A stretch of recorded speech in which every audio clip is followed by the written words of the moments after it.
Bismillahirrahmanirrahim. Um, our today's lecture is based on the previous knowledge uh, that we discussed in the classroom. And on the basis of that knowledge, we are going to relate problem-based learning with physiology. Now, in explaining the subject of physiology, friends, then we being teachers of basic sciences, and then the approach in the clinical sciences. The approach of students, teachers of basic sciences, teachers of clinical sciences, their approach is different. So at the end of this lecture, you will be familiar with which gap is present between clinical and basic sciences, like physiology. How can we bridge the gap between physiology and clinical sciences? By studying physiology in such a manner that it relates with your future clinical knowledge. What is needed for good problem-based learning? 3 approaches to understand relation between physiology and disease, and how to accomplish this task of understanding a good PBL. PBL means problem-based learning. How to find trigger points that need focus and understanding before solving your clinical scenario or PBL. Now, the student's approach after some days, after some months entering into the medical school, and after discussion with your seniors, like seniors of 4th year, final year, and your seniors who are doing house job, and you will reach a point that they and you also see little connection between basic and clinical sciences. So this thing develops certain apprehensions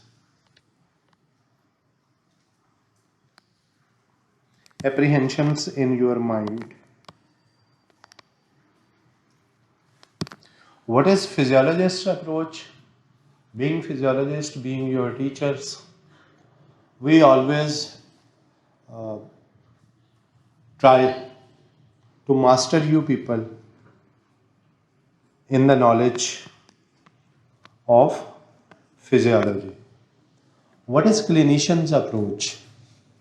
The clinician's approach is when they are explaining certain patient's condition to you people, being their students in 3rd year, 4th year and final year, they expect much more knowledge about basic sciences from you people. So these are the 3 problems that arises in the medical schools as compared to the past. Now the things are changing, the world is changing, our approach in understanding the diseases is changing, the behavior of our student is changing, your behavior is changing, your demands are high, you are expecting more from us. To design all these things, to solve all these things, we up till now designed certain solutions to solve this gap between students, teachers of basic sciences and the teachers of clinical sciences. And we have modified the things according to the need of the physiology, how we can solve this issue between the students and teachers. The first solution is that teach everything to you people in the context of medical situations. Then reinforce knowledge during your clinical rotations. Reinforce the knowledge means reinforce the knowledge what you have memorized or you have got in your first 2 years of medical school. Then the third solution is try to overcome gulf between physiology and patient arena. That how will you relate your knowledge of physiology when a patient talks to you in being students of medical school, in your homes, your relatives, they talks to you that you are medical student, please tell us what is happening with us. And this is big question for you people, that how will you relate your knowledge of physiology to explain the disease process and to answer the questions that are raised by your relatives, your sisters, your brothers and nearby people. The fourth thing is, being physiologist, we need to carefully construct the clinical cases at the end of every mechanism that we explain to you people regarding any system, regarding any organ. So these are the four solutions that came to my mind being physiologist, and I changed these solutions by comparing the knowledge with other people that is present on social media, in the books, and by considering your issues, the issues of your senior classes that we taught, what are they doing in the clinical side. What we need, we have found the solutions. What we need three approaches. We need three approaches to bridge this gap. Number one, the first approach is learn physiology. Learn physiology, not memorize.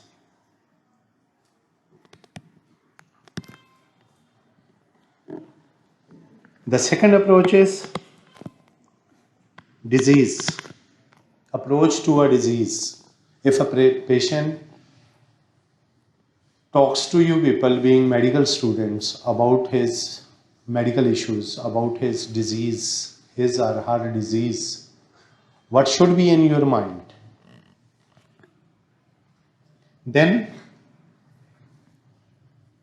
being medical students, how will you go through the knowledge? The knowledge that we deliver you people is traditional. Traditional means in the form of lectures, in the form of presentations, and the study material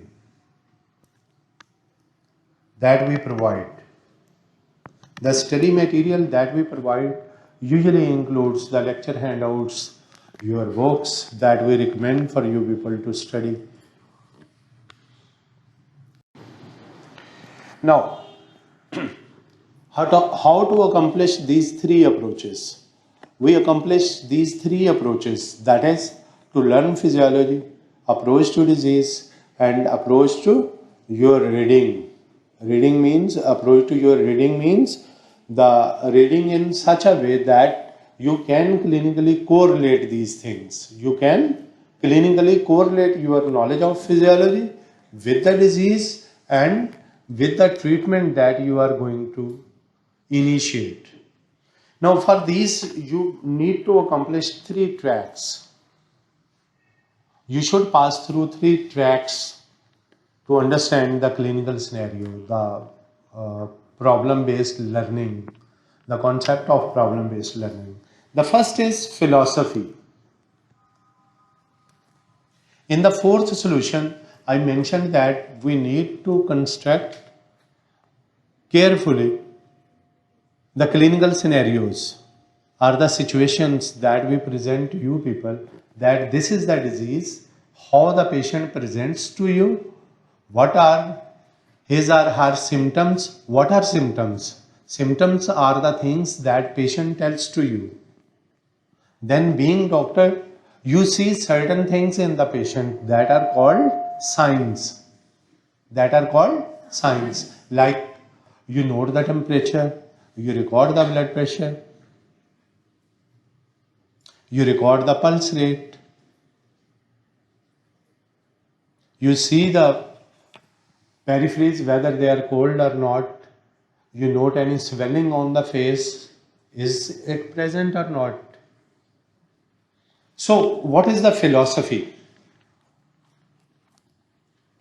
of the clinical scenario that is presented to you? On the basis of the clinical scenario,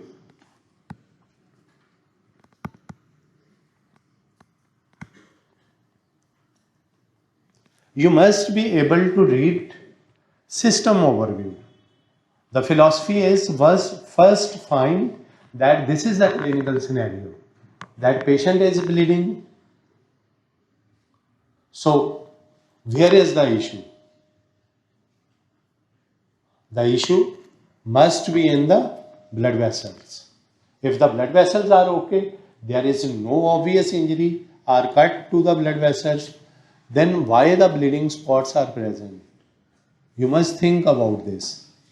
So read system overview, that which system, which organ is involved in the clinical case presentation.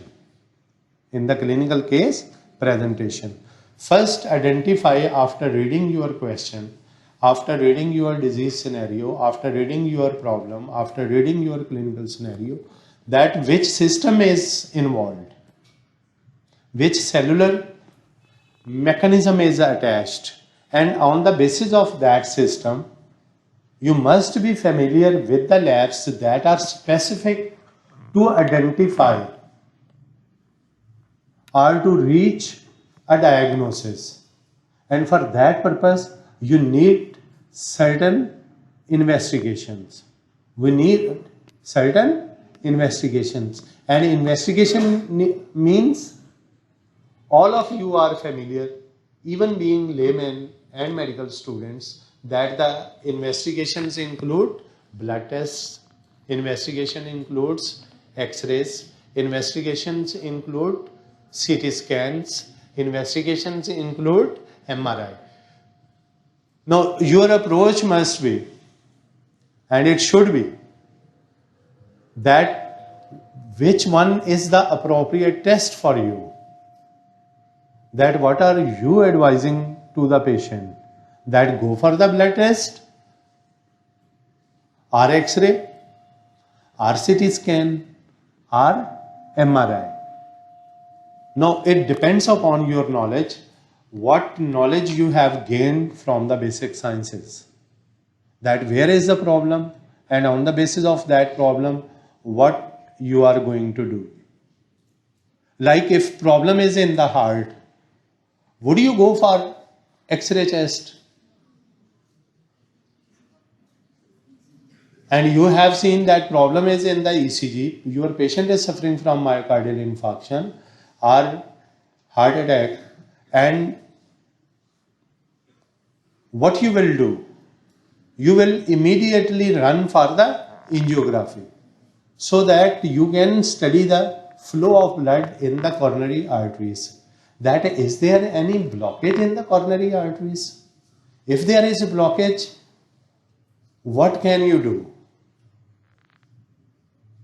So this is how your approach matters. You are understanding the basic concept behind the functioning of any system, functioning of any mechanism, functioning of any process regarding the patient is important. This is the reason why your knowledge of basic sciences is important. Why the people from the clinical side, they expect more from you, that you must know what are the basics of this problem. What is the physiology? If the structural fault is present, or structural disability is present, that what anatomical disturbance has been occurred. What anatomical disturbance has been occurred. What biochemical feature is affected. And for biochemistry, you need to go for blood tests. So being medical student, what is your duty? Your duty is to see on the basis of system overview, on the basis of system overview, associated labs, mechanisms, and then you reach a definite diagnosis. You reach a definite diagnosis. When diagnosis is made that this is the problem, when diagnosis is made that this is the problem, then you should think about how to correct this ailment. If fluid is lost, replace the fluid. If vomiting is present, correct it with the drugs or whatever is needed. Or anything else is present, you treat it according to the cause. And when you will treat the cause, when you will understand the problem. When you will understand the problem. And when will you understand the problem? When you have knowledge about the normal process. Like in case of vomiting, the normal process is we take food, we chew food, it passes through the pharynx, then into the esophagus, from esophagus into the stomach, where its digestion occurs. It is converted, food is converted into a milky fluid. Then milky fluid, it passes into the small intestine, where absorption of useful things occurs, and the remaining material it passes through large intestine, and in the large intestine still absorption of certain ions and molecules it occurs, and the remaining things, they are passed out of the body as feces. Now what is vomiting? The vomiting is if this cycle is reverted. When this cycle is reverted, why this cycle is reverted? This must be your approach. If you know the normal process, you can be able in future to explain the process of vomiting. Normally, when we take food, there are no loose motions if the food is normal. But if we take some food from some unreliable source, or if the food is old, or there is some impurity in that, what will happen? You suffer from loose motions. Now, what caused the GIT system to suffer from loose motions? That is called diarrhea. So anything has been increased in the GIT. That normally you pass a stool 1 or 2 times a day. Now what has been happened? That you are passing now 6 to 8 stools. What is increased? What is disturbed? Means the motility of the GIT tract is now increased. That the food is coming into you are taking food, it is not digested properly, it is not absorbed properly, and it passes immediately through stools. That is diarrhea. And it is due to the presence of some toxin in the food you have taken. That is basically irritating the GIT tract and musculature.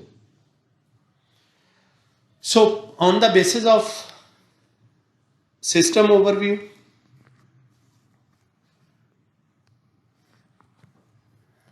then associated labs, then mechanisms and diagnosis, and on the basis of symptoms and history.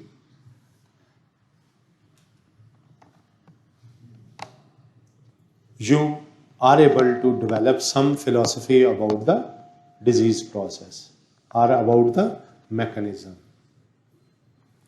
Then the second track is PBL setting and sessions. PBL setting means how you develop a PBL on the basis of your knowledge, how you will understand the PBL, and in what sessions you need to move through that PBL. The first we discussed that read system overview, that which system is involved.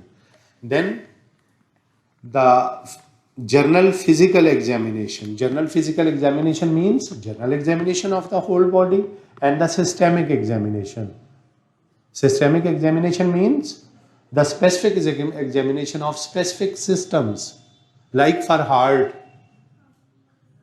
you record cardiac activity.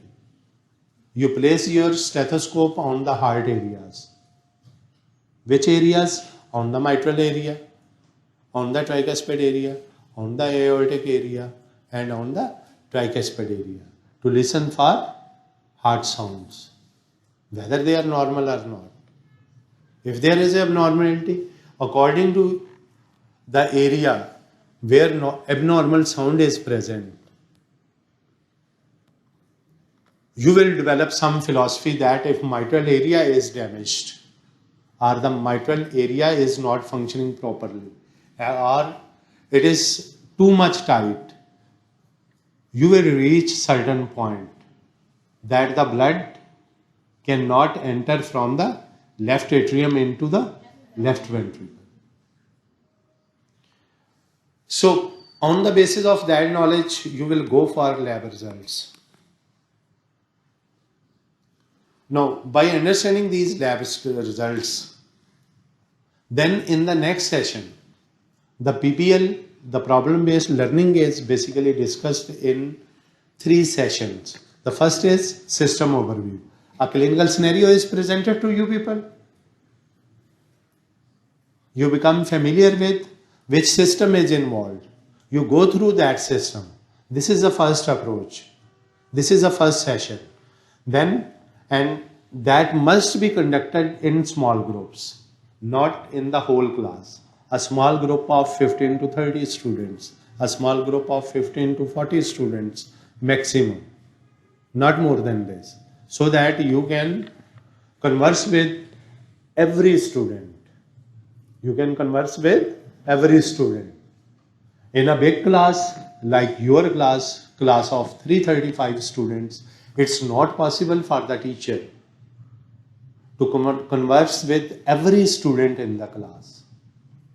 So this setting is needed, that the batches must be like 15 to 30 students and a proper tutor, or you can say a facilitator must be present who can guide you that this system is involved, and on the basis of that you go through that system. That is basically your self-study. That is your self-study or self-directed learning.